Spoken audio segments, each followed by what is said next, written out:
There have been countless amounts of serial killers on The Rookie, but they are not all created equal. Some of them are people that have just happened to kill multiple people, and others have killed in the double digits with some of the most disgusting and vile tactics known to man. Today, we're going to go over the 7 levels of serial killers in The Rookie, with level 1 being the tamest of the bunch, and level 7 being the worst of the worst. Level 1, Oscar Hutchinson. Oscar requires no introduction to anyone who has watched more than one season of this show, but he's a fan favorite, so I'm going to do it anyway.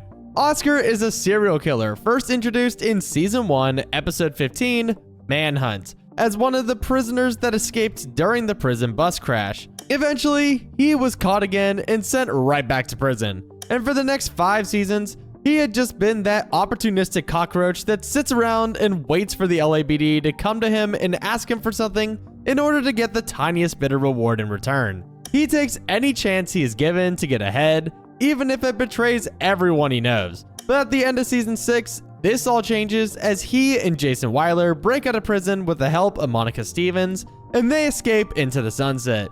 And at the end of Season 7, in Episode 18, The Good, the Bad, and the Oscar, he comes back and kidnaps Nolan from his hotel room. He's trying to get his hands on some diamonds and needs Nolan's help to do it. They find the diamonds and he's about to kill Nolan, but he is saved by Harper and the drone kid. However, not before he can escape in a helicopter. And as of Season 8, Episode 7, he is currently still at large. But why is he all the way in level 1? It's 3 main reasons. Number 1, his kill count is low compared to the others here. He only has 3 confirmed kills, which only would have gone to 4 if he had successfully killed Nolan. Number 2, none of his kills are connected, so that makes the low kill count less impactful. Kills not being connected only matters if we're talking about a large amount of kills, which we will cover later. And number 3, he does them to the 2nd degree, and Nolan's attempted murder would have been the only one with any real planning. Overall, while he's still very evil and is a serial killer, he doesn't compare to the 6 above. Level 2, Harrison Novak. Harrison Novak was introduced back in Season 7, Episode 4, Darkness Falling, after the giant multiple vehicle car accident that happened on the highway. When searching through the cars, one of the cars that took the most damage was making strange noises. Nolan noticed this and he opened up the trunk to find a kidnapped woman in the trunk, covered in blood and tied up. They were able to track the car back to Harrison Novak, who was not at the crash site, as he had escaped the scene after the crash had happened and before the police had arrived. Tim, Miles, Seth, and Lucy all raid his house, and there they find the pictures of all of his victims. However, who wasn't there was Harrison himself. He was on the run as he knew he was in deep trouble. So in desperation, he called his former lawyer, who was none other than Wesley. Since Wesley was no longer a public defender, he refused to represent him. When Harrison realized that this avenue wasn't going to work, he decided he was at least going to go out with a bang. Luckily, Harper and Lopez were both listening in on the call, and they went straight after him. He had decided that his newest target was a sorority house, thinking he could take out a bunch of girls at once. But that wasn't exactly what happened. For you. Thanks so much. Oh! He was taken into custody, and he decided that he would show them where the rest of his bodies were. And there were quite a few of them. But as they kept going, not all of them were his. Some were of another killer who we will talk about a little later. Now, why is Harrison all the way in level 2? He's killed quite a few people, and he's definitely as evil as any other serial killer. But to me, it's because he's sloppier than the rest. His MO wasn't really clear, and as far as it seems, he just targeted women of all types, but nothing connected apart from that.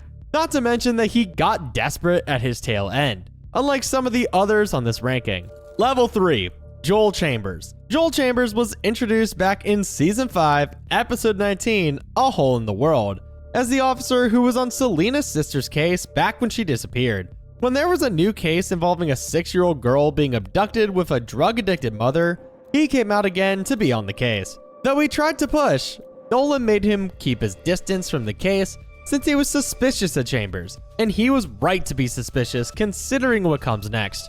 Later, the LAPD find out that Joel Chambers was involved in multiple cases involving kidnappings of 6-year-old girls with messed up households, mainly from a single mother who would have substance issues. They later connected the disappearances to Chambers when they realized that all of the kidnappings happened on his daughter's birthday.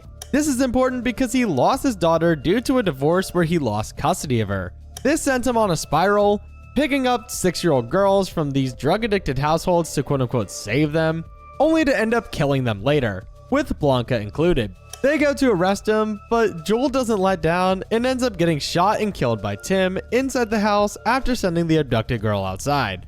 I put Joel in level 3 because he has a clearly defined pattern with personal attachment to it. Find a 6-year-old girl that he could save, unlike with his daughter, try to protect her until he realizes she can't replace his daughter and then kills them and moves on to the next. And with how long his string of kills had gone for, that also gives him points. However, his kill count was pretty low, and with him being a cop, the paper trail caught up to him, which I think was also kind of sloppy and he should have thought about that. Level 4, Caleb Wright. Caleb Wright was introduced back in Season 2, Episode 10, The Dark Side, as a potential love interest for Lucy while they were both at the bar. They set up a date for the next night, and while it looks like they were having a great time, she's drugged and he takes her to a random wood house in the middle of nowhere, where he plans to kill her. His MO is to tattoo the date on the person he kidnaps to signal their day of death, and then puts them in the barrels until they suffocate and die.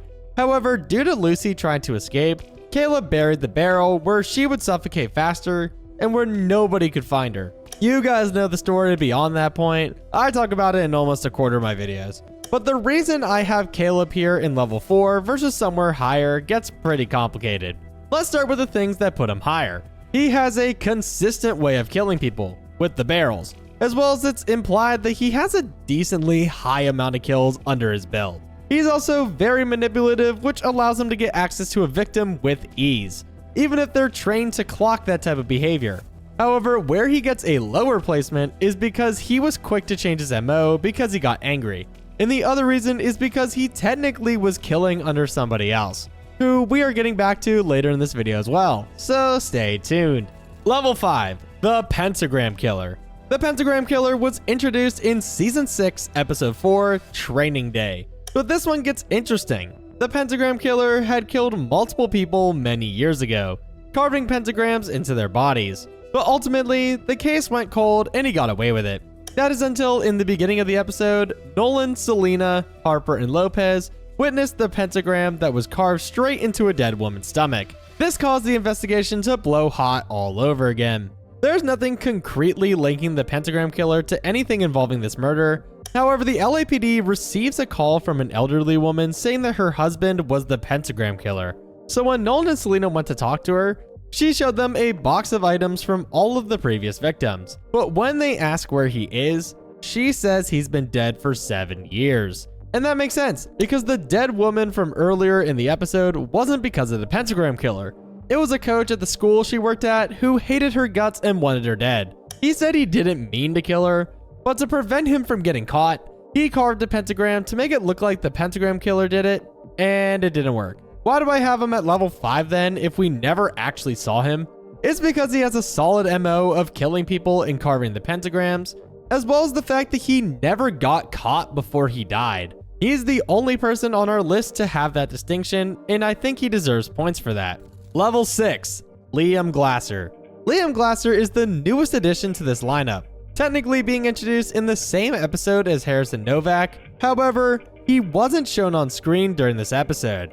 His first on-screen appearance was in the episode afterwards, which was Season 7, Episode 5, Till Death. Before we can talk about his on-screen stuff, we have to talk about what happened in Darkness Falling. When the LAPD went with Novak to the burial site, they found those other bodies that Novak said were not his, and they actually believe him because of the way that he was acting. This means that another serial killer was burying his bodies within Novak's site to hide his own kills. So when trying to look for any instances of the green tarps, Lopez and Harper find some hanging from an abandoned building. They decide that they're going to investigate, heading downstairs where they find what was about to be Liam's next victim.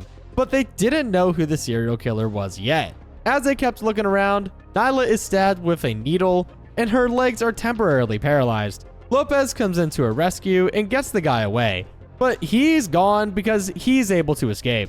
Now that we're caught up, we can talk about his on-screen antics.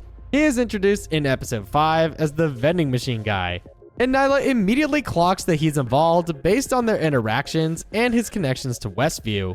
She doesn't have proof yet, but she tells him that she will wrap this case around his neck one way or another. And she does get her way, because in season 7, episode 8, Wildfire, as she's been keeping tabs on him, they were able to find the house that Liam was doing his next killing at, and with the help of Nolan, they're able to take him into custody. However, since then, he's been terrorizing the LAPD, like in episode 13, 3 Billboards, and recently with him coming back for Nyla trying to get released based on what she said in episode 5. I put him on level 6 because he's sneaky and knows how to work. He's got a rock solid MO, which is to use needles before he ends them off. And with how he hijacked Novak's burial site, he had everything planned out with precision. He had a high number of kills as well. So with all of that in mind, I have him at number 6, only behind one other killer. Level 7, Rosalind Dyer. I don't think there was anybody who didn't see this coming, because Rosalind Dyer is clearly the most evil character in the show, let alone just talking about serial killers. Rosalind was introduced back in season 2, episode 10, The Dark Side, just like her disciple Caleb Wright. Before she was even introduced, she had been sentenced for killing 7 people, as well as facing charges for killing a few more. This is not to mention that Caleb was killing for her while she was in prison, so she has a connection to those deaths too. When she was introduced, she was let out of prison temporarily only for her to show them where she had hid her dead bodies. Then she put her right back in. But just because she was in prison again doesn't mean she was done. She had it out for Nick Armstrong while behind bars, and she gives Nolan evidence to Nick's dirty dealings, which does eventually lead to the death of Nick. In the season 5 premiere, Double Down, with the help of another disciple, Beth Veston, she was able to escape and go on to kill another 2 people, who were people that Beth wanted dead. Then, a few episodes later, Nolan was coaxed into meeting with her after she had another disciple make a death contraption for his partner, Bailey. She was going to stronghold Nolan into killing her, as she did not want to go back to jail. But ultimately, Nolan didn't give in and she was arrested. Well, until she was killed by yet another disciple, who sniped her from far away. She had planned this so then she didn't have to go back to prison either way. And this was the end of her reign. I think it is pretty obvious why she is on the top of this list. Double-digit kills if you add up her 9 confirmed kills, her 4 alleged kills, the indirect kill of Nick Armstrong, as well as the unknown few kills that Caleb had done. Then she was able to work half of this magic while behind bars. And finally, she was the only serial killer to have successfully put their fate into their own hands. Those were the 7 levels of the rookie serial killers. Make sure to hype up this video if you're on mobile to show me some love, and subscribe to see more videos like this one. Thanks for watching.